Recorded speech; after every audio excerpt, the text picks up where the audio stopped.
When it comes to REITs, we don't just want some random names that just pay dividends. We want REITs with a proven track record of consistently growing those dividends, maintaining manageable debt levels, and being led by strong management teams that know how to create values even in tough market conditions. Because at the end of the day, it's not just about how much dividends they pay, but how reliably they can keep paying and growing those payouts over time. In this video, I'll share 5 of Singapore's strongest REITs, ones with resilient fundamentals, solid track records, and genuine long-term potential for both income. And with that being said, let's start with the first name on the list, Frasers Centrepoint Trust. I'm sure this is a name that needs no introduction. Frasers Centrepoint Trust, or FCT for short, is the largest owner of suburban malls in Singapore, including household names like Causeway Point, North Point City, and Tampines 1. These are not your luxury malls, they are your everyday malls that serve the heartlands, where Singaporeans regularly shop, eat, and run their daily errands. And that's exactly what makes FCT so resilient. It focuses on essential spending such as groceries, clinics, dining, things that people continue to spend even during recessions or pandemics. Financially, the REIT is in a strong position. In the first half of financial year 2025, its gross revenue rose by 14.3% year-on-year to $205 million, with net property income climbing 12% to $144 million. Distribution per unit have also inched up 0.6% year-on-year to 6.059 cents. Meanwhile, portfolio occupancy stayed near perfect at 98.1%, and if not for the temporary vacancy from Cathay Cineplexes, occupancy would have been at 99.9%.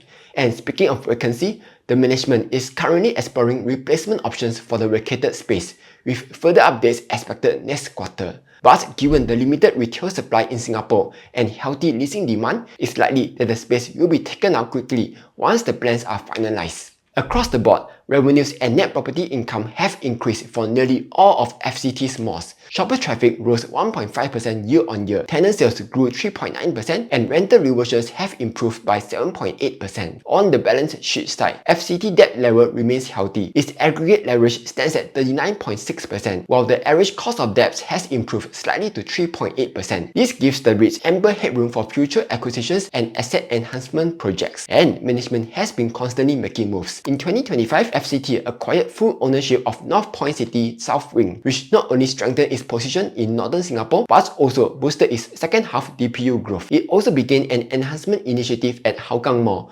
targeting a 7% return on investment once completed in 2026. Looking at the longer term, FCT's 10-year DPU CAGR stands at about 0.42% per year, which, to be honest, isn't super high, but it also shows how stable and consistent its payouts are. At today's price of around $2.28, FCT offers a dividend yield of roughly 5.2%. While it may not be the highest yielding REIT and its DPU growth is nothing too exciting, it remains one of the most stable and defensive REITs in Singapore, with malls that are literally parts of daily Singaporean life. So in terms of valuation, is Frasers Centrepoint Trust a buy now? Its current price to book ratio stands at 1.02 times. That suggests that the REIT isn't cheap currently, but analysts are still giving it a medium target price of $2.64, representing a 15% upside. In short, FCT is the king of Singapore's suburban retail. It is predictable, defensive, and deeply ingrained in the daily lives of Singaporeans. It is the kind of REIT that lets you sleep well at night, collecting rent from the places that we all shop at every week. Quick pause. If you are still paying fees to trade stocks,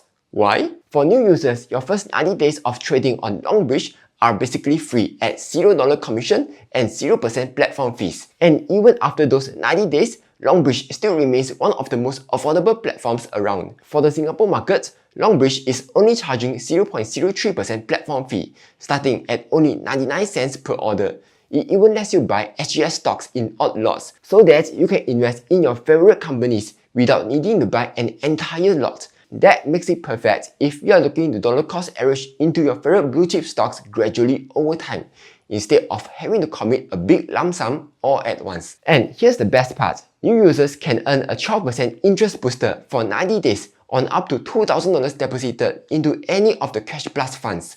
The more you deposit, the more you unlock, up to $800 in total rewards. And if you sign up using my exclusive link, you will get an additional $18 reward on top of that. Next up, we have Mapletree Industrial Trust, or MIT. MIT originally started out as a traditional industrial REIT, owning flatted factories and large industrial buildings across Singapore. But over the years, it has transformed itself into one of Asia's largest data center landlords. Today, over 50% of its total assets are in data centers across Singapore, North America, and Japan, giving it exposure to the AI and digital infrastructure boom. In its latest quarter, net property income declined by about 7% year-on-year to $124 million, mainly due to the divestment of its properties plus a weaker US dollar. Speaking of divestments, MIT sold its US data center at an 18.6% premium over market valuation and its 3 Singapore properties at an even higher 22.1% premium. That is a huge win. Operationally, MIT's core business remains solid. It achieved a positive rental reversion of 6.2% across its Singapore properties, and portfolio occupancy remained healthy at 91.3%, showing that demand for quality industrial and data center space remains resilient even in a slower macro environment. Its aggregate leverage stands at 37.3%, down from over 40.1% earlier in the year,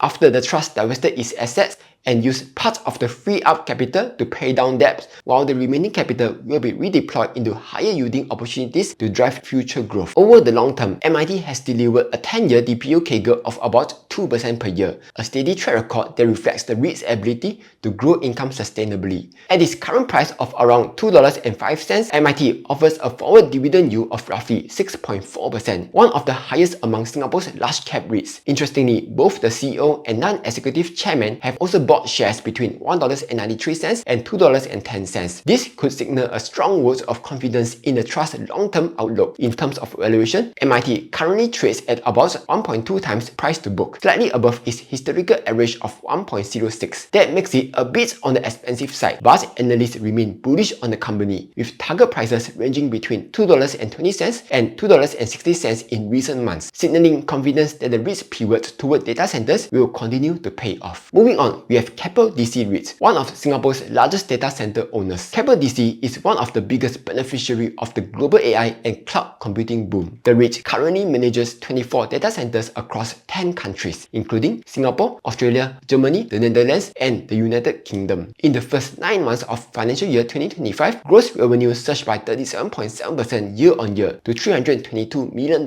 while net property income jumped by 42.2% to $280 million. This impressive growth was driven by contract renewals, rental escalations, and contributions from recent acquisitions in Tokyo and Singapore. And those acquisitions were huge. How huge? The most significant ones was a $1.38 billion acquisition of Keppel DC Singapore 7 and 8, 2 hyperscale facilities designed specifically to handle AI-driven workloads. This transaction boosted the REIT's portfolio value by 36% to $5.2 billion and is expected to increase distributable income by about 8.1% once fully integrated. Beyond Singapore, Keppel DC REIT has also expanded its footprint into Japan with the acquisition of Tokyo Data Center 3. This deal is expected to be immediately DPU accretive by about 2.8%, while improving portfolio occupancy, weighted average lease expiry, and overall geographic diversification. Operationally, the REIT continues to perform strongly. It achieved a 10% rental reversion, maintained a portfolio occupancy of 95.8%, and has a weighted average lease expiry of 6.7 years, providing strong income visibility over the medium term. Financially, Keppel DC REIT has one of the lowest gearing ratios of just 29.8%, providing significant debt headroom for future acquisitions without having to dilute shareholders. Its average cost of debt stands at 2.9%, and with 74% of the borrowings fixed, the REIT is well shielded from interest rate volatility. Looking ahead, the REIT's outlook remains bright. As AI adoption accelerates, data center demand is projected to grow by more than 40% by 2027, and Keppel DC REIT is well positioned to capture that growth, not just in Singapore, but in other regions as well. Over the long term, Keppel DC REIT's DPU has compounded by over 6% over the past 10 years. At today's price of around $2.39, Keppel DC REIT offers a dividend yield of around 3.9%. The REIT currently trades at around 1.52 times price to book, slightly above its historical average of 1.32. This reflects the market's willingness to pay a premium for its strong fundamentals and exposure to the fast-growing data center sector. In October 2025, analysts have announced target prices ranging between $2.40 and $2.69, implying a potential upside of up to about 13% from current levels. So, while the REIT REITs may not have the highest yield among Singapore REITs, it more than makes up for it with exceptional quality, strong cash flow growth, and exposure to one of the biggest mega trends of our time, the global digital and AI revolution. Next up, we have Capitaland Integrated Commercial Trust or CICT. With a market capitalization of $18 billion and total assets under management of around $26 billion, CICT is the largest REIT listed on the SGX, giving investors diversified exposure to retail, office, and integrated developments across Singapore, Germany, and Australia. For the first 3 quarters of 2025, its gross revenue rose 1.5% year-on-year to $403.9 million, while net property income climbed 1.6% to $294 million.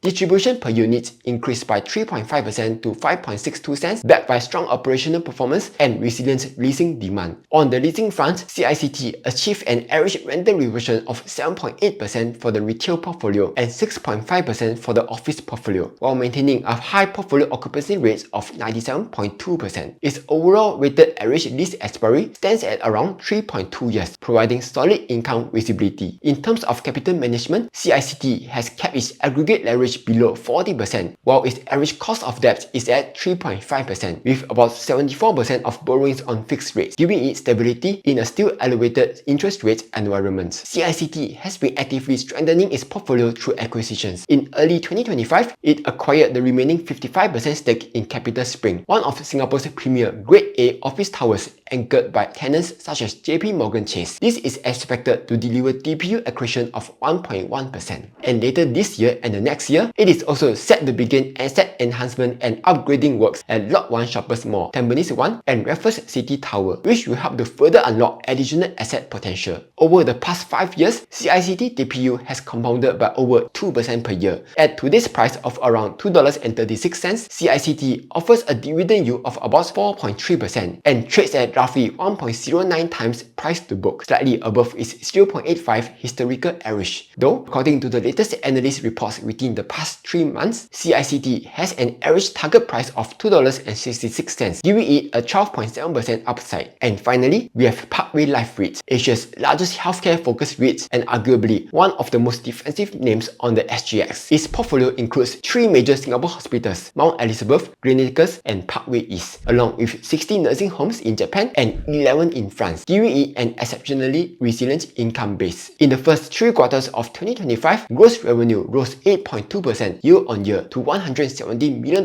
while net property income increased by 10.4% to $75.4 million.